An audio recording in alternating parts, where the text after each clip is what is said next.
नमस्कार, good morning and welcome to all of you. आज इस वीडियो में हम वैदिक काल से रिलेटेड 50 सबसे महत्वपूर्ण एमसीक्यू को देखने वाले हैं। और ये वीडियो जो है सीईटी के संदर्भ में है, तो सबसे इम्पोर्टेंट जो है एस्पेक्ट इसका हरियाणा सीईटी ही रहेगा। तो आज की वीडियो को हम शुरू करते हैं। हमारे पहले क्वेश्चन की तरफ आगे बढ़ते हैं और उसमें लिखा गया है कि वैदिक काल को कितने भागों में विभाजित किया गया है। वैदिक काल को 4 भागों में विभाजित किया गया है, जो कि सबसे पहले कौन सा है? हमारा ऋग्वेद है। कौन सा है? ऋग्वेद है। सेकंड नंबर पर कौन सा है हमारा? थर्ड नंबर पर कौन सा है हमारा? सेकंड नंबर पर है हमारा यजुर्वेद। कौन सा वेद है? यजुर्वेद है। थर्ड नंबर पर है हमारा सामवेद। और फोर्थ नंबर पे है हमारा अथर्ववेद। ठीक है। नेक्स्ट क्वेश्चन जो है, ऋग्वेद की रचना किस काल में हुई थी? ऋग्वेद की रचना 1500 से 1000 में हुई थी, 1000 से 800 में, 600 से 400 में, या फिर 2000 से 1500 में।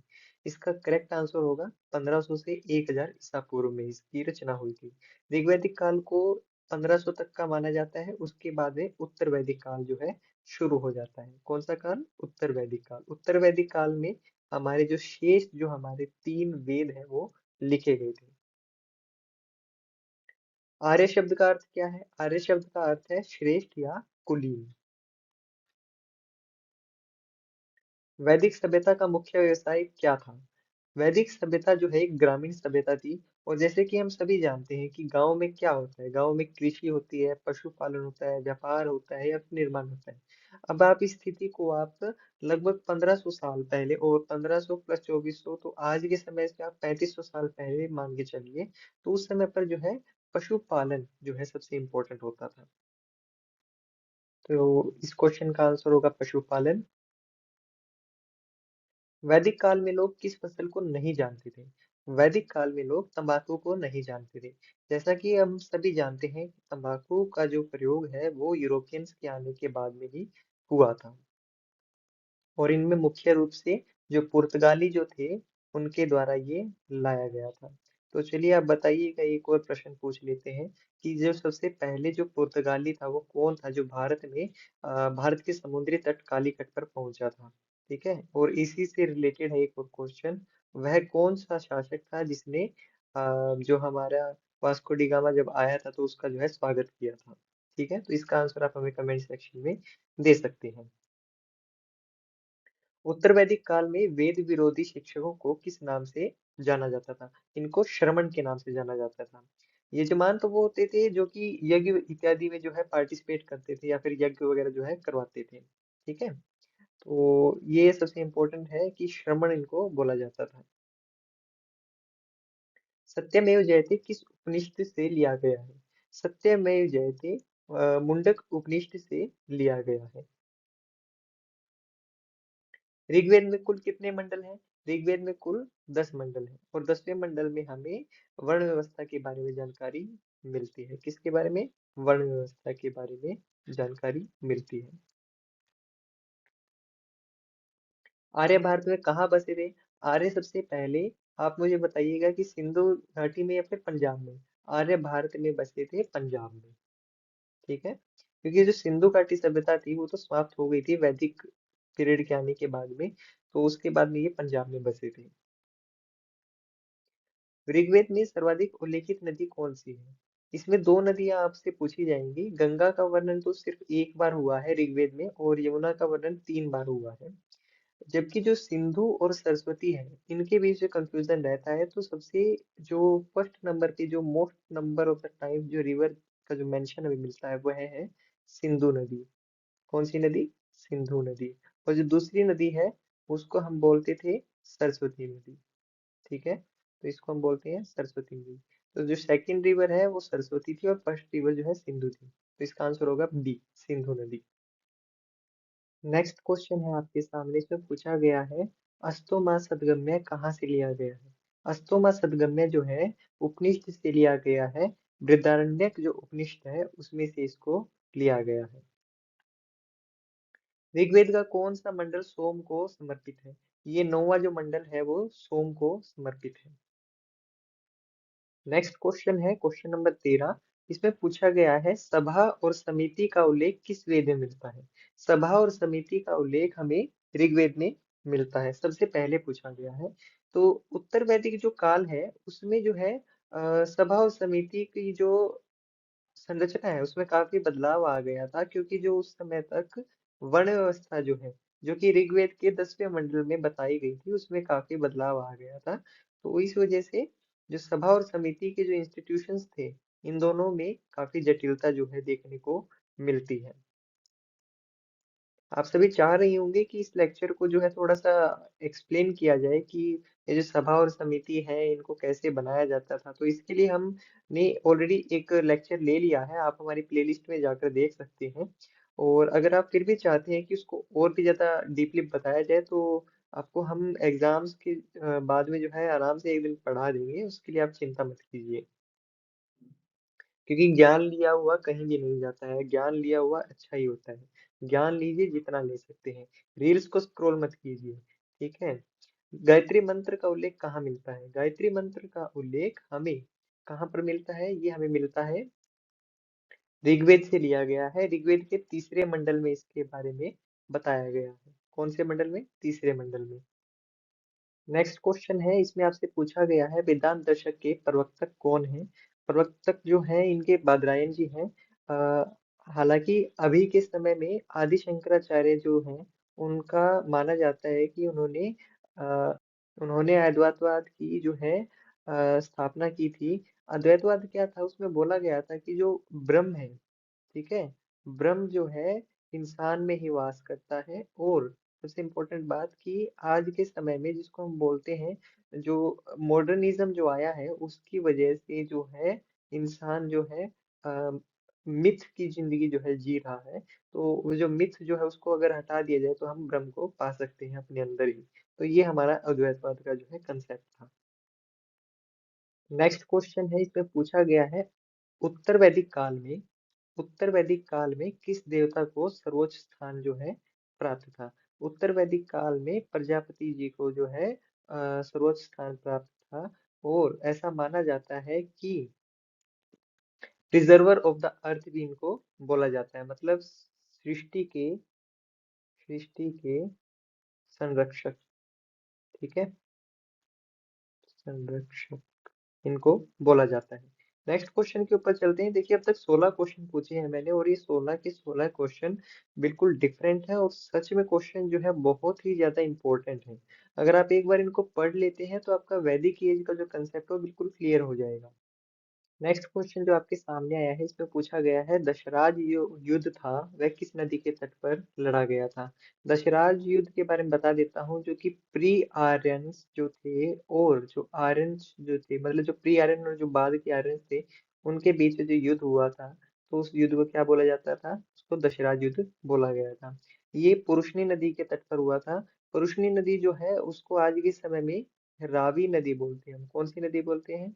रावी नदी बोलते हैं। वैदिक युग में संग्राम का मुख्य उद्देश्य क्या था? गायों को प्राप्त करना। क्योंकि गायों की काफी इंपॉर्टेंस थी उनके टाइम पर, और हमने पढ़ा भी है कि गाय को जो है वैदिक सभ्यता के लोग अघन्य पशु मानते थे। मतलब अघन्य का मतलब होता है कि जो बहुत ही ज्यादा प्रेस्टिजियस हो, प्रेस्टिजियस हो।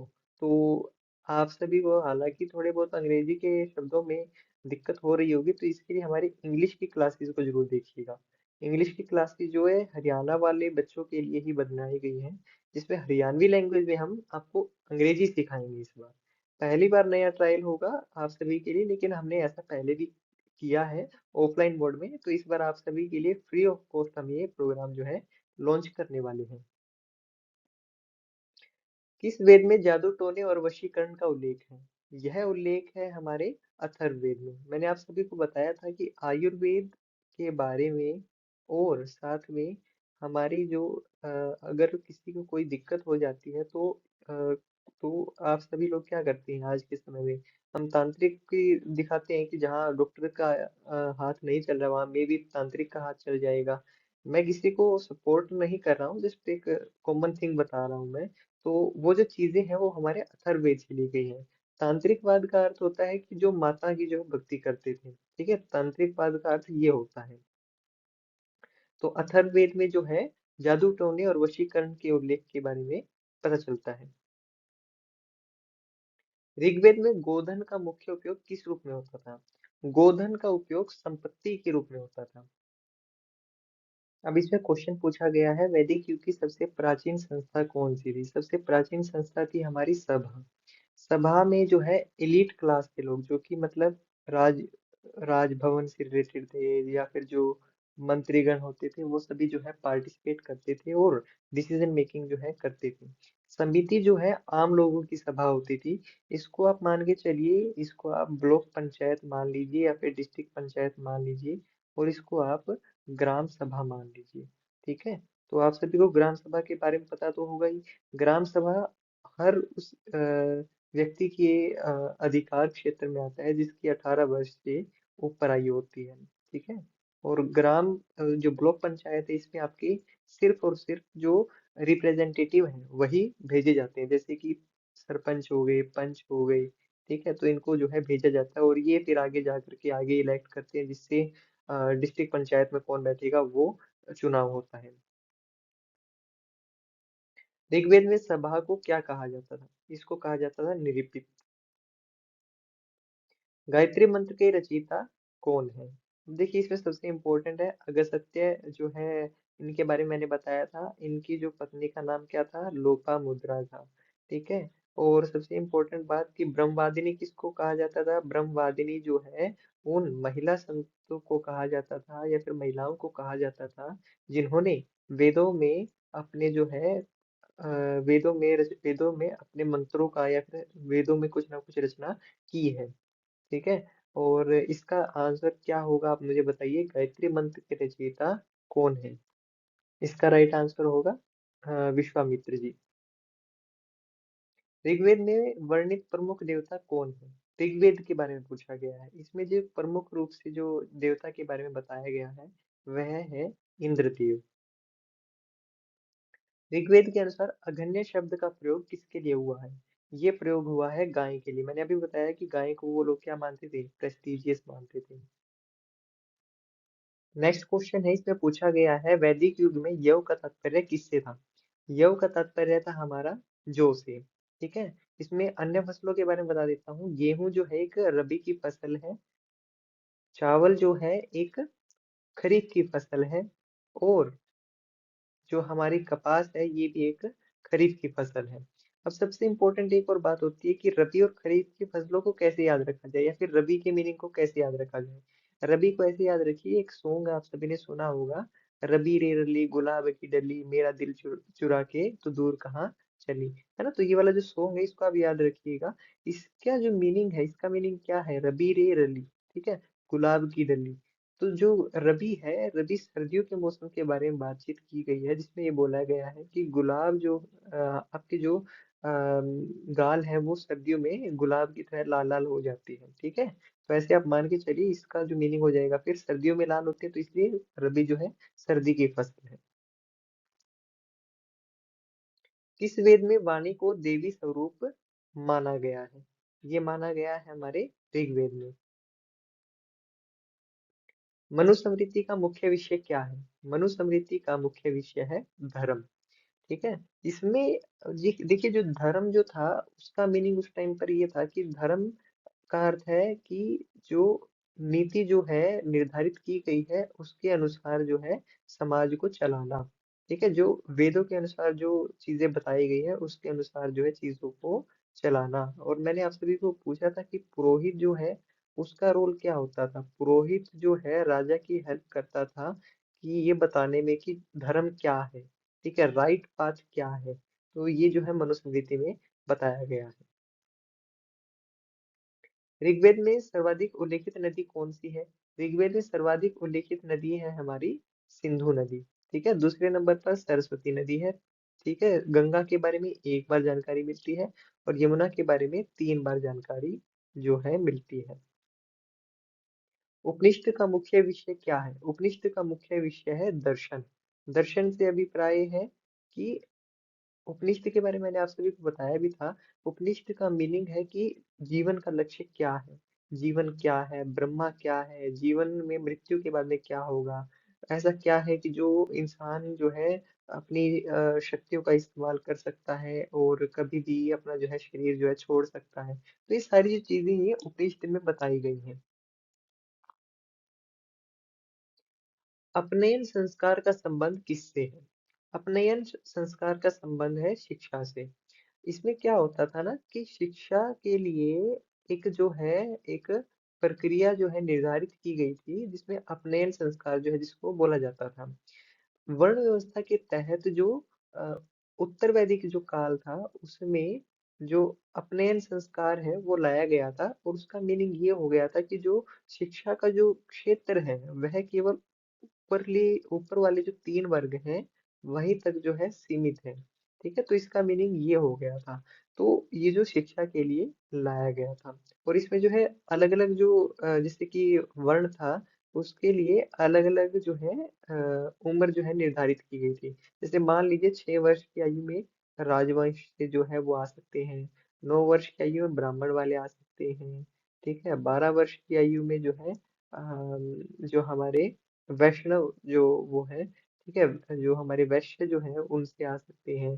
ठीक है, और शूद्रों के लिए तो काफी जो है लिमिटेशंस थी, तो इस वजह से जो है शूद्र को जो है ज्यादा जल्दी एक्सेप्टेंस नहीं था। ऋग्वेद में अश्वमेध यज्ञ का उल्लेख किसके लिए किया गया है? अश्वमेध जो यज्ञ है इसका अर्थ क्या था? सामाजिक व्यवस्था, सैन्य विजय, धार्मिक अनुष्ठान, या फिर राजा की शक्ति? इसका अर्थ होता था राजा की शक्ति।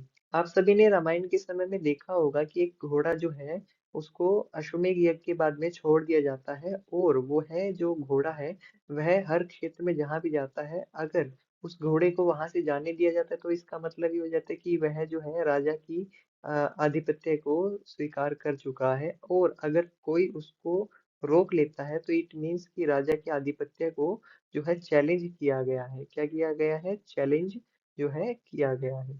ठीक है, तो इसका मतलब ये होता था। तो जो राजा की शक्ति से ये रिलेटेड था। कौन सा यज्ञ? अश्वमेध, अश्वमेध यज्ञ। नेक्स्ट क्वेश्चन इसमें पूछा गया है, ऋग्वेद में किस देवता को सूर्य पुत्र कहा गया है? सूर्य पुत्र कहा गया है यम देवता को। यम देवता जो है, ठीक है, और उनको सूर्य पुत्र की संज्ञा दी गई है, और दूसरे जो महाभारत के समय में किसको दी गई है? कर्ण को जो है सूर्य पुत्र की संज्ञा दी गई है। वैदिक युग में सबसे प्राचीन वेद कौन सा है? सबसे प्राचीन वेद है हमारा ऋग्वेद, जिसका टाइम पीरियड कितना है, जिसका काल जो है कितना है, 1500 से 1000 ईसा पूर्व का।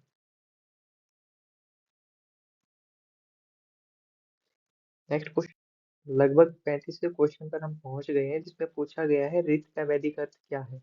ऋत का वैदिक अर्थ है सत्य। ठीक है, ऋत का वैदिक अर्थ क्या है? सत्य है। नेक्स्ट क्वेश्चन है, इसमें पूछा गया है किस ऋग्वेद मंडल में स्त्री देवताओं का उल्लेख है? इसका राइट आंसर होगा 10वां। 10th जो मंडल है इसमें स्त्री देवताओं के बारे में बताया गया है। उत्तर वैदिक काल में सभा और समिति का क्या महत्व था? इसका कार्य होता था प्रशासनिक कार्य, मतलब एडमिनिस्ट्रेटिव वर्क। एडमिनिस्ट्रेटिव वर्क में क्या होता है? एडमिनिस्ट्रेटिव वर्क में होता है कि आम जन की सुविधाओं का ध्यान रखना, और साथ ही साथ में जो भी नई जो चेंजेस चाहिए हैं उनको इम्प्लीमेंट करना। ठीक है, जैसे आज के समय की ग्राम सभा, ठीक है, समिति को क्या बोलते थे? ग्राम सभा। आज के समय में मान लीजिए, ठीक है, और सभा क्या होती थी? जिसमें ब्लॉक पंचायत होती है। आप सभी को पता ही होगा 73वां और 74वां जो संवैधानिक संशोधन है वह हमारा थर्ड लेवल ऑफ गवर्नमेंट से जुड़ा हुआ है। थर्ड लेवल क्या है? हमारी जो ग्राम पंचायत और जो हमारी म्यूनिसिपैलिटी है या फिर नगर पालिका जो है उससे रिलेटेड है। नेक्स्ट क्वेश्चन इसमें पूछा गया है, वैदिक समाज की मूल इकाई कौन सी थी? वैदिक समाज की मूल इकाई थी कुल। कौन सी इकाई थी? कुल। वैदिक युग में सभा का नेतृत्व कौन करता था? वैदिक युग में सभा का नेतृत्व जो है राजा करता था। ठीक है, सभा जो है उसको, सभा में कौन होता था? सभा में इलाइट क्लास के लोग होते थे या फिर इलीट क्लास के लोग होते थे। ठीक है, और जो समिति थी उसमें कौन होते थे? उसमें हमारे गांव के जो है बूढ़े लोग या फिर गांव के जो है आम जनता जो है उसमें भागीदारी लेती थी। तो इसको कौन करता था? राजा करता था। वैदिक साहित्य में अथर्ववेद का मुख्य विषय क्या है? वैदिक साहित्य में अथर्ववेद का मुख्य विषय है जादू टोना। और इसमें इसका उपवेद क्या है? इसका उपवेद है हमारा आयुर्वेद जो है इसका उपवेद है। क्या है? उपवेद है। वैदिक काल में कौन सा अनाज मुख्य रूप से उगाया जाता था? मुख्य रूप से जौ उगाई जाती थी। वैदिक काल में गौविष्टि का तात्पर्य क्या था? गायों के लिए युद्ध। उस समय पर गायों के लिए युद्ध क्यों होते थे मैंने पहले भी आपको बताया था, तो उसको एक बार जो है शुरू से दोबारा देख लीजिएगा अगर आप इसका आंसर अभी भी नहीं कर पा रहे हैं। शतपथ ब्राह्मण किस वेद से संबंधित है? शतपथ ब्राह्मण जो है यजुर्वेद से संबंधित है। अथर्ववेद में मुख्य रूप से किसका वर्णन है? अथर्ववेद में मुख्य रूप से औषधिया और जादू टोने का वर्णन जो है मिलता है। नेक्स्ट क्वेश्चन है, इसमें पूछा गया है किस वैदिक ग्रंथ को भारतीय संगीत का आदि ग्रंथ माना जाता है? ये माना जाता है हमारे सामवेद को। सामवेद को भारतीय वैदिक ग्रंथ का क्या माना जाता है? आदि ग्रंथ माना जाता है। मतलब इसमें जो है संगीत साहित्य का जो है उदय देखने को मिलता है। ऋग्वेद में वरुण को किस रूप में वर्णित किया गया है? इसका राइट आंसर होगा जल का देवता। ऋग्वेद में अग्नि को किस नाम से पुकारा गया है? उनको यज्ञ, पावक, हव्यवाहन, इन सभी नाम से जाना जाता है। इसका आंसर हो जाएगा सभी नाम, उपयुक्त सभी। वैदिक सभ्यता का मुख्य व्यवसाय क्या था? इनका मुख्य व्यवसाय था भाई पशुपालन था, कृषि था, व्यापार था या फिर विनिर्माण था। इसका मुख्य व्यवसाय था इनका पशुपालन। ठीक है, तो इस वजह से जो है ये आपस में जो है गायों को लेकर भी युद्ध करते थे। ये भी एक फैक्टर था। ऋग्वेद का कौन सा मंडल सोम को समर्पित है? सोम के लिए कौन सा मंडल जो है समर्पित है? इसके बारे में आप सभी को बताना है। हमारे कमेंट सेक्शन में आप इसका आंसर जो है दे सकते हैं। तो आज की वीडियो में बस इतना ही था। और आज की वीडियो में आप सभी को सबसे इम्पोर्टेंट क्वेश्चन और सबसे बेहतर क्वेश्चन क्या लगा उसके बारे में हमें जरूर बताइए, और हम क्या सुधार कर सकते हैं इसके बारे में भी हमें जरूर बताइएगा।